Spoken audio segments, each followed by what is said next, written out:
And we're live. And we're live, I think, hopefully.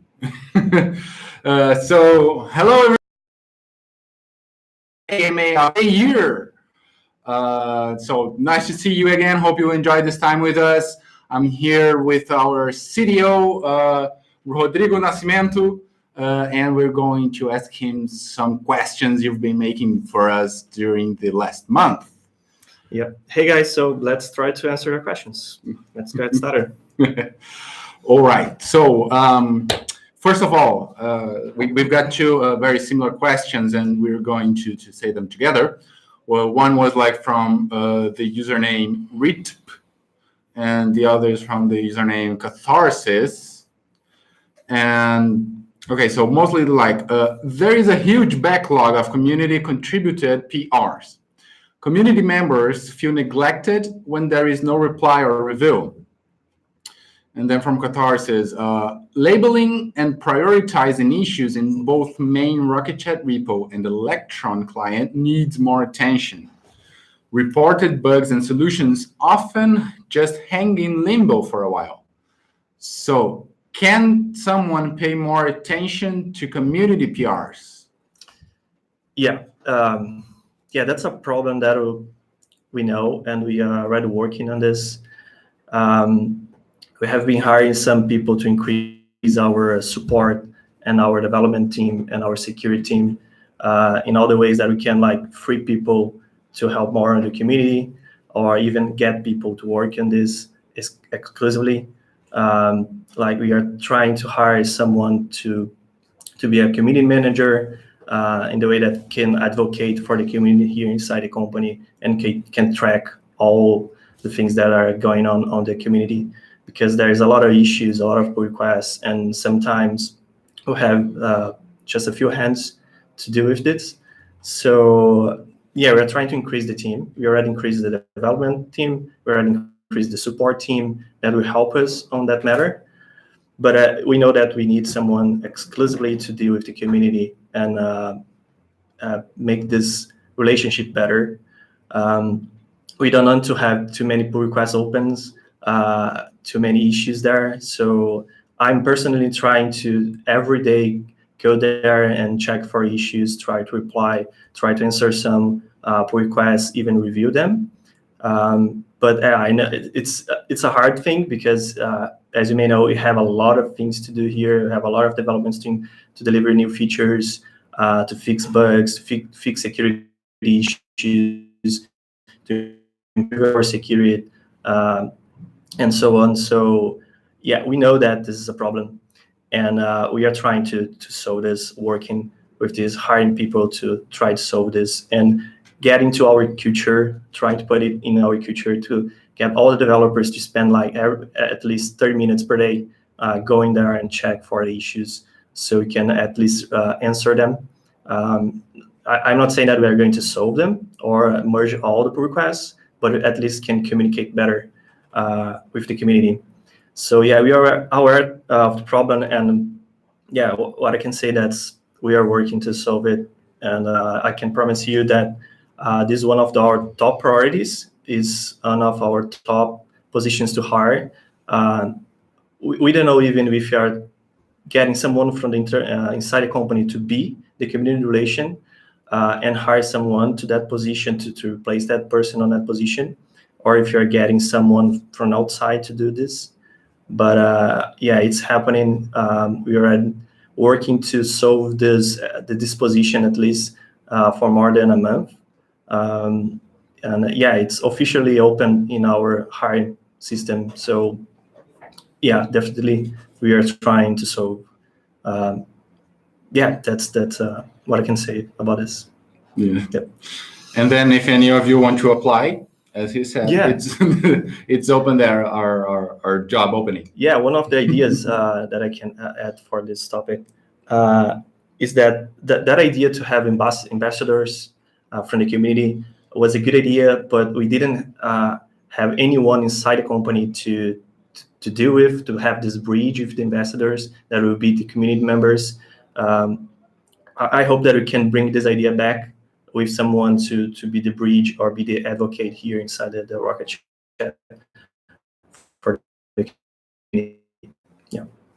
Next one. All right. Okay, next one also from Reed. RocketChat announced plans to charge for push notifications. Then you said that it will not start until 2019 year end. But up to now, there is no news on the charges.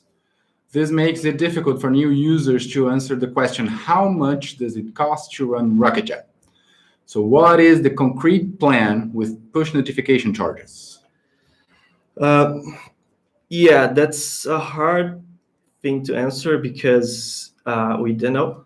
In fact, we are still evaluating how people are using push notifications. We did this work for a long time before, but then we decided to change how we're delivering push notifications, and now we're delivering push notifications for all the messages, not just for mentions, because people were complaining about not receiving notifications, and in the fact they didn't understand or understood how the logic would work, and didn't understood that the default was to receive just for mentions, that you need to change to all messages if you want to.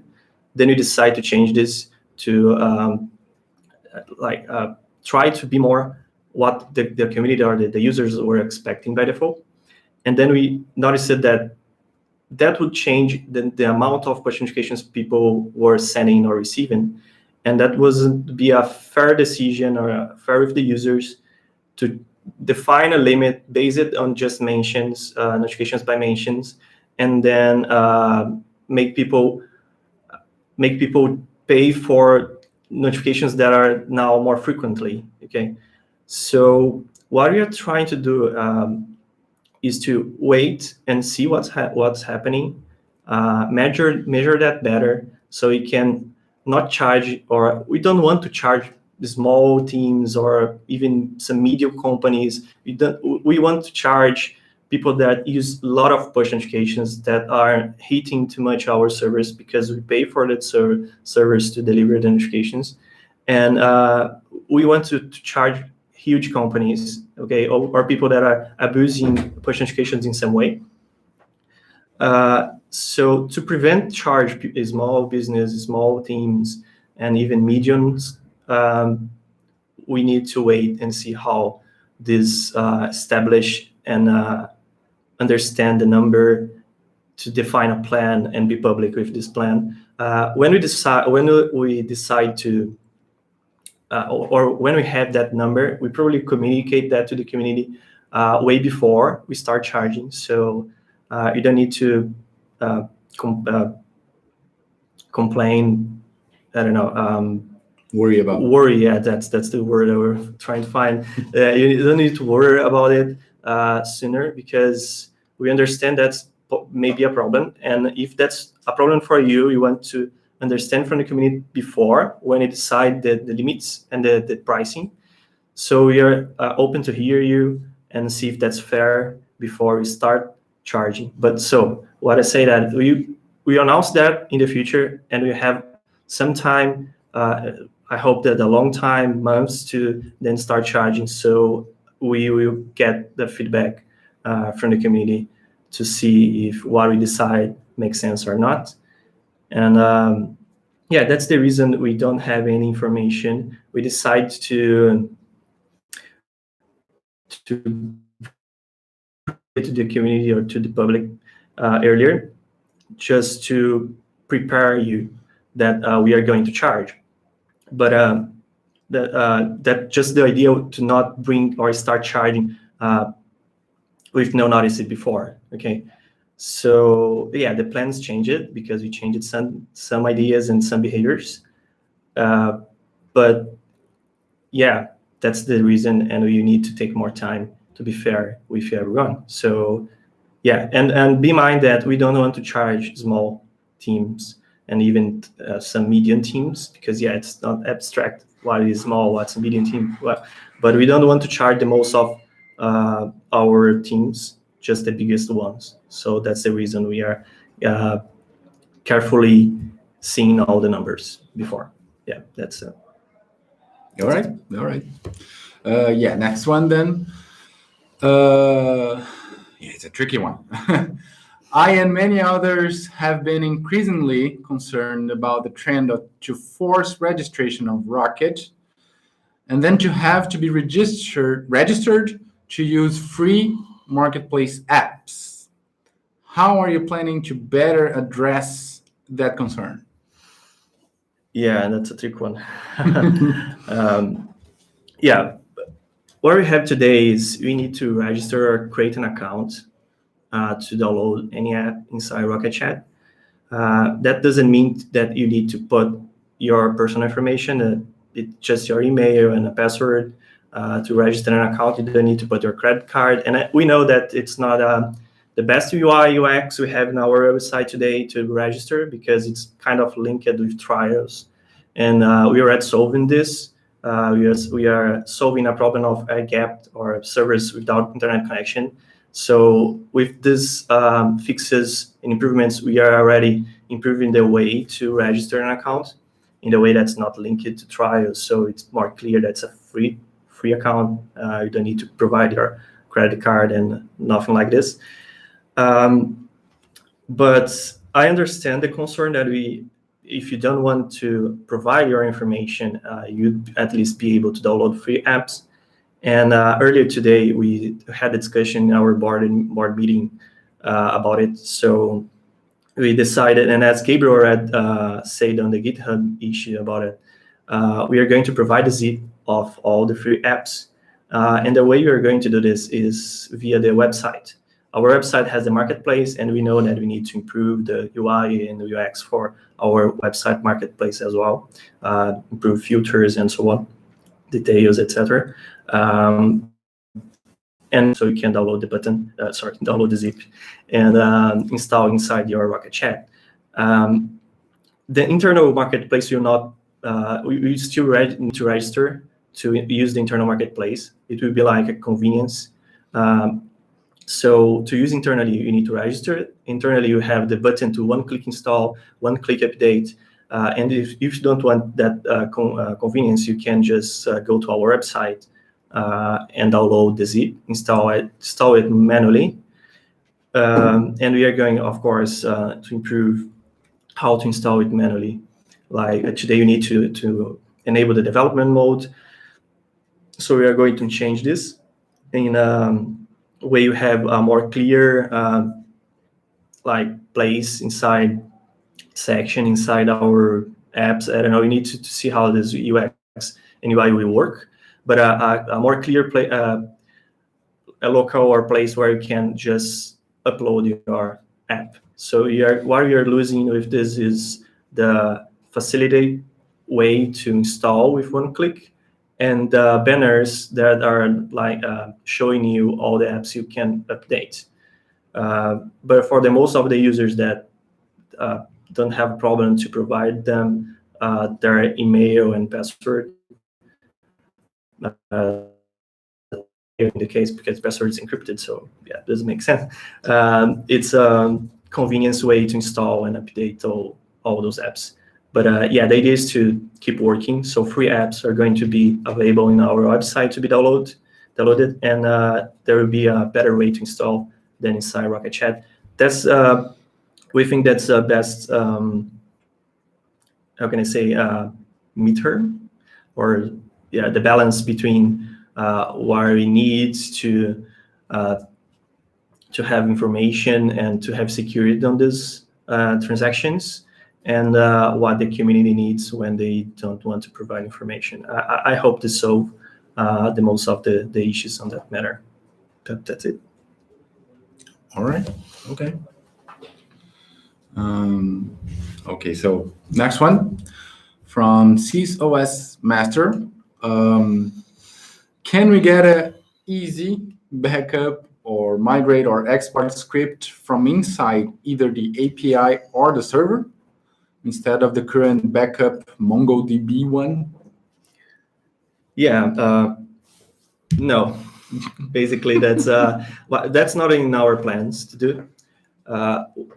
We understand that the format that MongoDB provides us migrate between RocketChat instances is the best one, because there is no need to understand the schema. There's no need to create exporter or importer, and we ensure that this works, right? Because yeah, it's tooling from MongoDB to migrate data.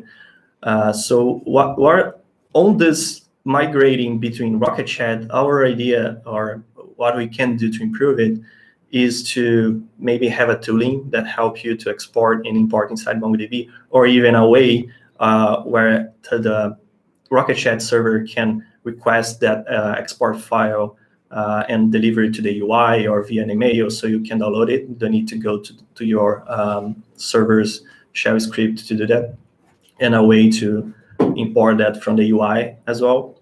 But I don't see us having a specific format to export or import data, because yeah, there is already the MongoDB one.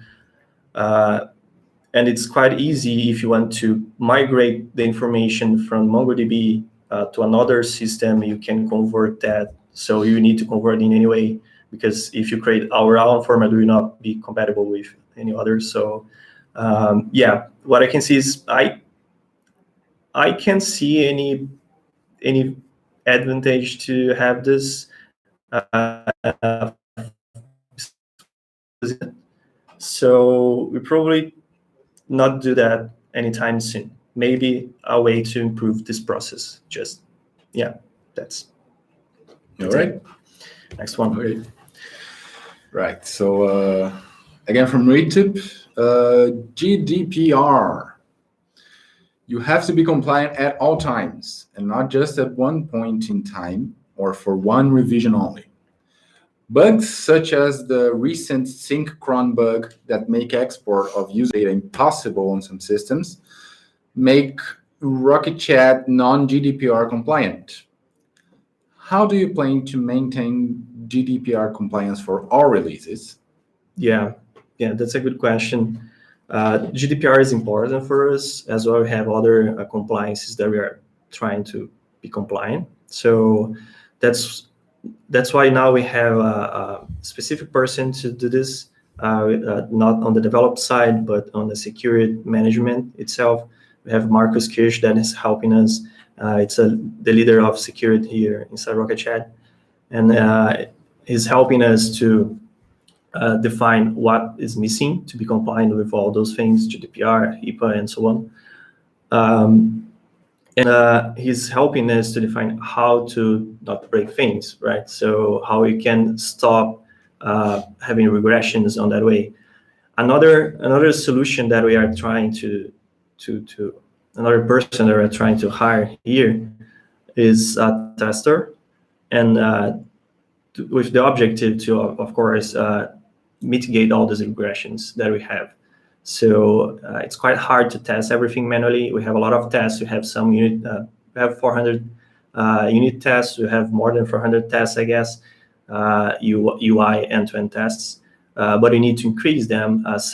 Some features that we are developing are not being tested or covered by tests. So we know that's the problem. But again, it's the lack of enough hands to deal with all these things and deliver all the fixes and new features that we need. So one of the ways to improve on that matter, on that area, is to hire more people, hire testers that can focus on what should be tested, or at least on define how the test process would work, and try to increase or to improve our culture of testing things inside RocketChat. Of course, test things inside Meteor is not that quite easy. We are like migrating to React.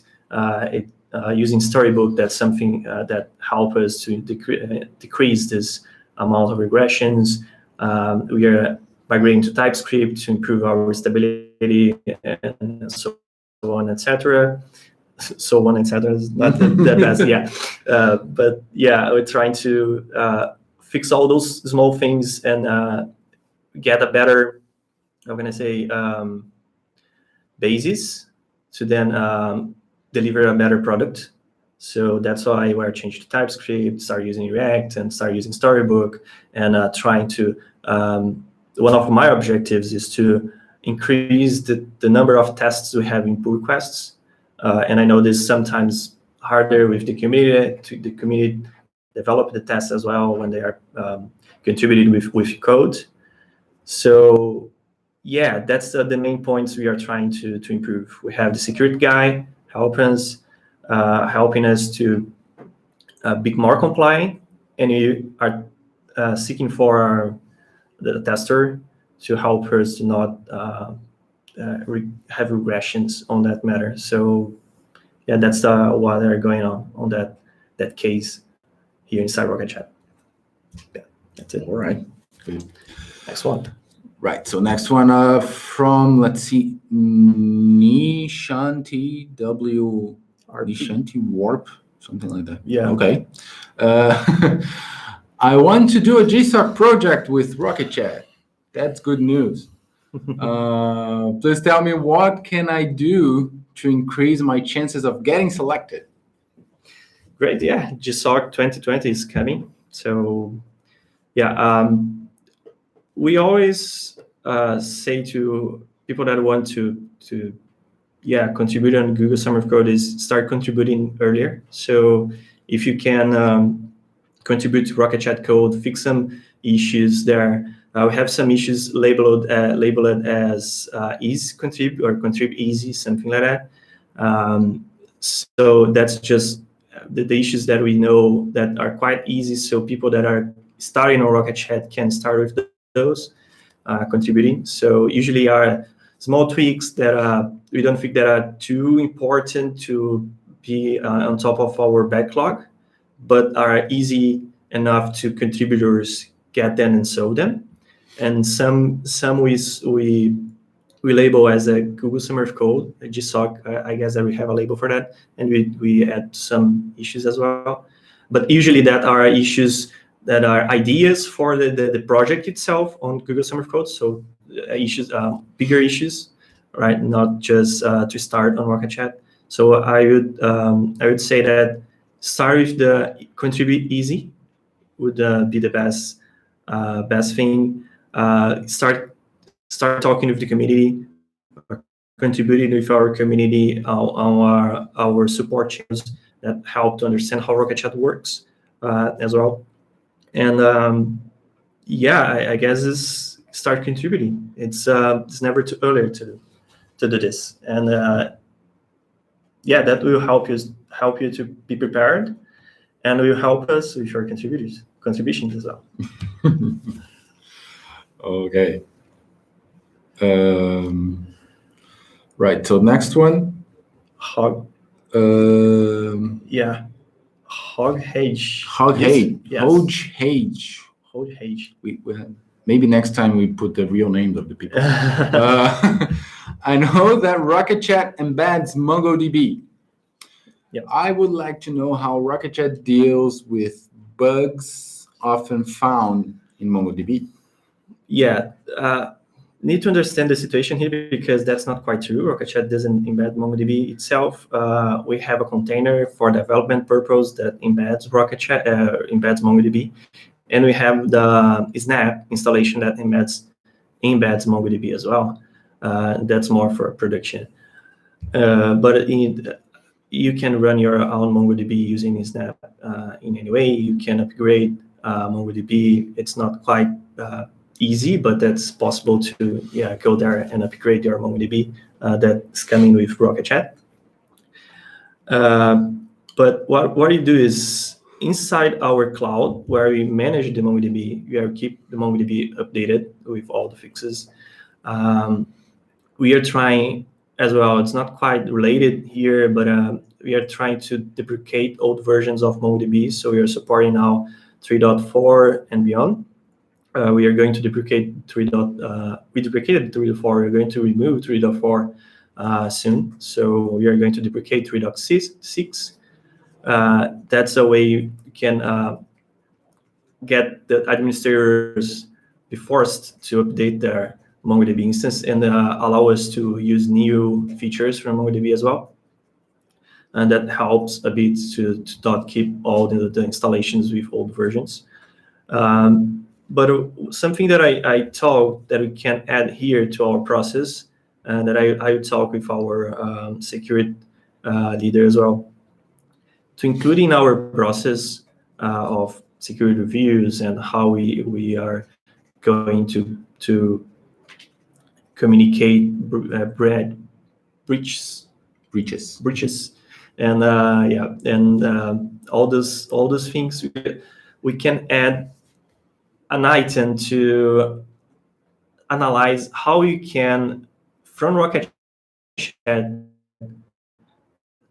the server, check the MongoDB version. Yeah, that's possible. But how you can check the security related with that version and alert admins, so admins can understand if their MongoDB is outdated and what security issues that version has, and alert them to update. So because we don't manage self-hosted, at least if they are not using snaps. Usually they need to have their own installation of MongoDB. Even more if they are a big company, they need to scale MongoDB. So Snap's not indicator for that. So probably they are running Docker, and not our development one that contains MongoDB, but the production one. So what we can do is try to alert admins about that things, that security issues, as we do for new versions and other things that we are alerting admins. So you can try to see if that's possible. And I like the idea I include on the list of things we can try to automate and help administrators to get their MongoDB up to date. So, and the versions that our cloud and snaps that we control, we try to keep them always update with the new versions to prevent all those security issues. Yeah, that's it. All right. Okay. Right. Yeah. Now I have two last questions. They seem to have come elsewhere from the community, not from the channel. But let's see. Okay. So I am a user of live chat on RocketChat, but it seems development has stopped for a while. Is there any plans to add new features to live chat? Yeah, again, it depends, because we created a new live chat widget. So the old live chat widget is not maintained anymore. That's true. And even it was removed from inside the core product. And now we have a separated project for that. That's called live chat. And we rewritten it using Preact. Not React, but it's almost the same thing. It's quite a small library that's compatible with React. And so it was a huge amount of development. We did that this year, and I guess the end of the net project to replace the live chat with a new version, standalone version. We still deliver inside the main project, but it's a separated project that we deliver just the JavaScript compiled. It's not me, so RocketChat. And we are increasing some APIs inside, APIs to deal with departments and other things. Some of those features we are putting inside the enterprise version because they are more related to big companies, and we are increasing our enterprise offer in any ways. We are increasing the APIs we have with the apps engine, so you can develop new apps using the live omni-channel feature. Live chat, we're trying to do is to split this into things here inside RocketChat, because live chat itself is just the widget that you can put in your website. It's the live chat, but the whole feature itself is omni-channel. So connects with the live chat in our website, connects with the Facebook Messenger, with SMS, with WhatsApp. So all these channels to communicate with clients, we call omni-channel. So we are creating a lot of APIs for this omni-channel. So you can connect with your WhatsApp, creating an app. You can connect with your WhatsApp container and then communicate with the live chat features inside an app. So these things we are developing here This is on the department of the Doug, and Renato is responsible by the live chat and the omni-channel features. So we are trying to increase all those things and give more and more features to the app engine, so people can deliver more better apps with more features that increase, extend RocketChat in all the ways possible. So can connect to other systems, for example, I don't know, let's say Apple Business, etc. So I think that's basically it. Yeah, we are. Yeah, I guess one of the point that I noted here to not forget that's we are like just putting the live chat word by the side. Live chat is just the widget, and our feature is much bigger. It's omni-channel that connects with a lot of things, and live chat is one of these things that we are developing as well. But omni-channel itself is the biggest thing here, the biggest part inside RocketChat itself. The live chat's a separated project today. So we are focusing on this for sure, but we probably may see some features being available just for the enterprise version of RocketChat. Yeah, next one. All right, let's go. Right, so the iOS and Android mobile apps repositories have been abandoned since RocketChat moved the mobile client over to React Native. Are you still maintaining them and taking code contributions to these repositories?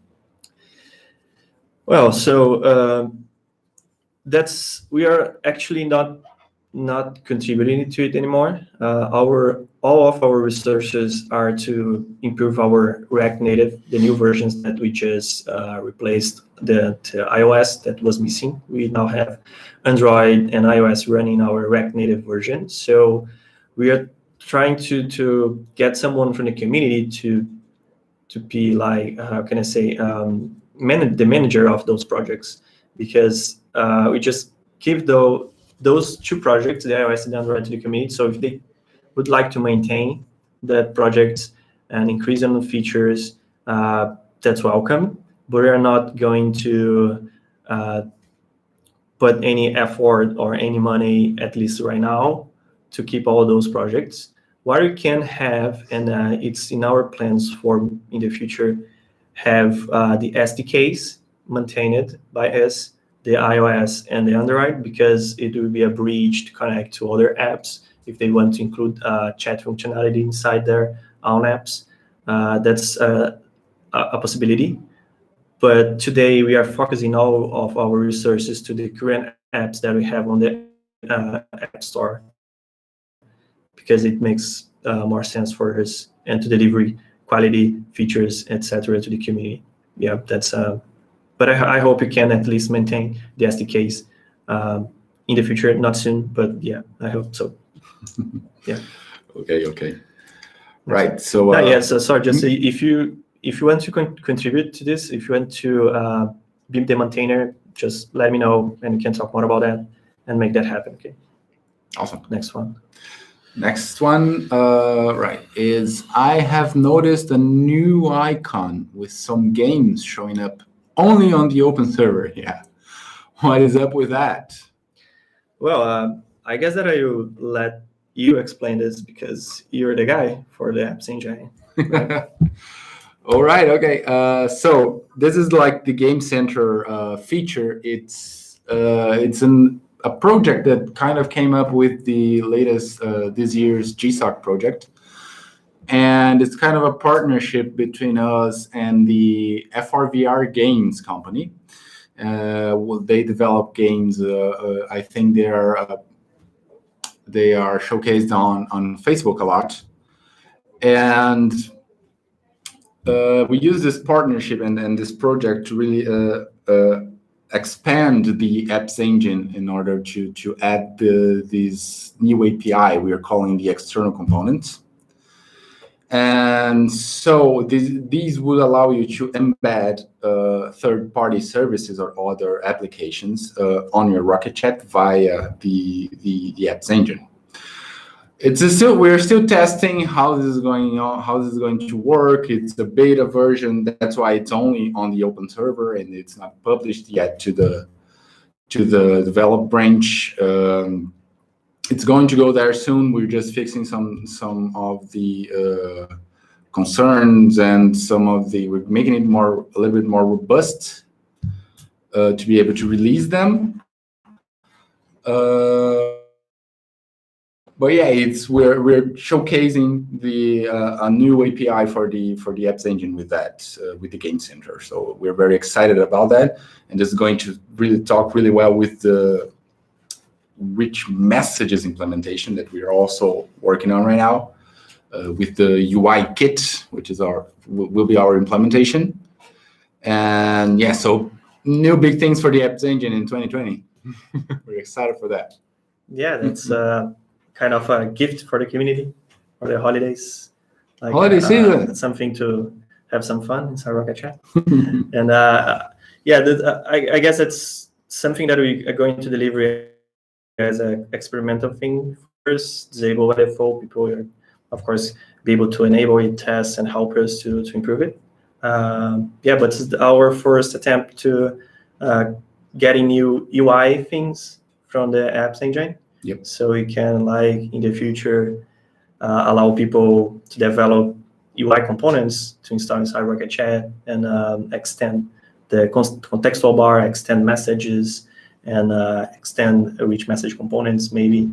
We hope to have a more extensible product so people can do crazy things inside RocketChat, and that would be awesome. Yeah, and even we can migrate a lot of things from inside the core product to have a more stable and secured thing, and we can deliver updates for small things. For example, LDAP, we can deliver fixes and new versions not depending on the RocketChat version. So that will be a good thing for us as well. So yeah, we are going to work a lot with improving the apps engine. A lot. Yeah, to deliver these new apps. That's right. Yeah, I think that did. I don't know. Did we get any more questions on the channel? There are nothing, no activity there. Yeah. All right. I just have one point that I remember now to add to the push notification question. There's a point that I forgot to mention. That's we are finished. We still need to finish the way to charge for the push notifications. So we are going to define a price, define the minimum amount you can use for free, but you still need a way to charge for new packages of push notifications. And that will be add-ons. We are planning to sell add-ons inside the marketplace as well. It will be not something that you can install as an app that will change or increase the RocketChat functionality, but it will be, for example, get credits for push notifications or other things that we can sell as a service. We are going to sell as add-ons inside the marketplace. So we are currently developing this, and to finish all this charging or define while we are defining pricing and so on, we still need to finish this way to charge for that push notifications as well. So it's another thing that's going on here, and push notifications is depending on. Yeah, that's it. All right. Okay. I think we don't have anything else here from our side. Yeah. Good. So that's it for today. The last AMA of the year. Merry Christmas and happy holidays to all. Hope you got the good celebration. Happy celebrations. And please check out the Game Center. Send us feedback with what you think about it. And see you next year. Yeah, see you next year. Hope to see you soon. Have a good holidays. And yeah, bye-bye. Bye.